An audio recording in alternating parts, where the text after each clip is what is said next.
Dukan taret may natumna chakre. Ngarang November gi tang 13 English aniga kunmanga irai numit ki numidang pung 10 makhai tarakpa adwaida Imphal West ki Lafupat Komlakhong Gram Panchayat ki manung channa leiba konuma maya lekai litan makhongda famba dukan taret may natumna chakre.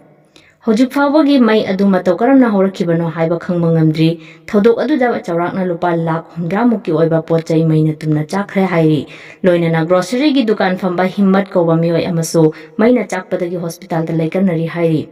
khudongthiba nanglaba kunjasing asigi yenglaga mari leinaba authority amadi miyamna mateng pangbiraknaba haina so appeal tawrakli tang tara mari nimidang pung tara da makai taba matamda Imphal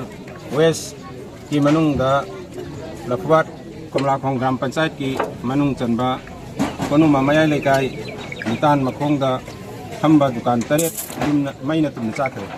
harba dukan taret asi konsin gi grocery dukan ni aduga atopana pharmacy amsung cosmetic mobile gi accessory aduga atei makhal suna chicken gi dukan atopa beef ki harba makhan taret harba dukan asi yumna may natumna chakre harba may si karma matam karma horakhi ma harba si numidangi theng thaba tum thaba matam oibana horakham khangau harba dukan chakiba asigi amount si khoina haibet yengjo matam da si lakh 100 mukki pot oigani harba gi thadabale dukan asida wholesale gi dukan oibini na maram akhoi gi lamdam asida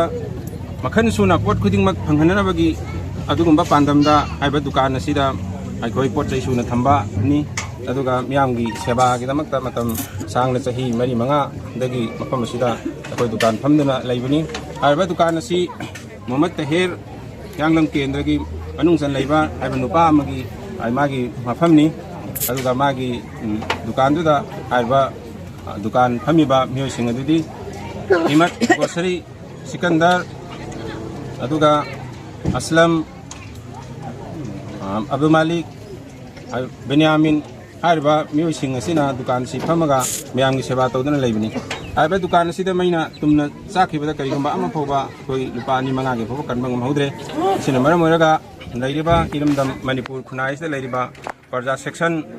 adi leiriba department khudimang sarkar gi maikai dagi government gi maikai dagi pangya ba te gi maikai desu pangya mateng khara awana ta da lehorba adigi lupa lakaya ma mang khaba habi dukan mapu sing sigi awab si mateng bi gam yam mateng pangda amasung sarkar nasu hariba mamal yamna pesa yamna mang khaba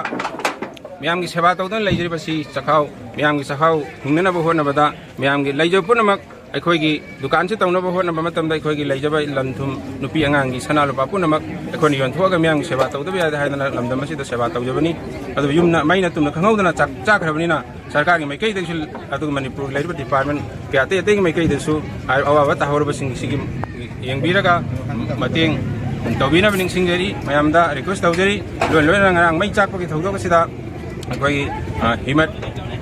aiba grocery gi dukan wholesale phamiba nupa si maina chakpadagi hojo hospitalize tawduna mahak leikri asumba waba kayama leikri basigi yengbiraga mayamna mateng tawbina ba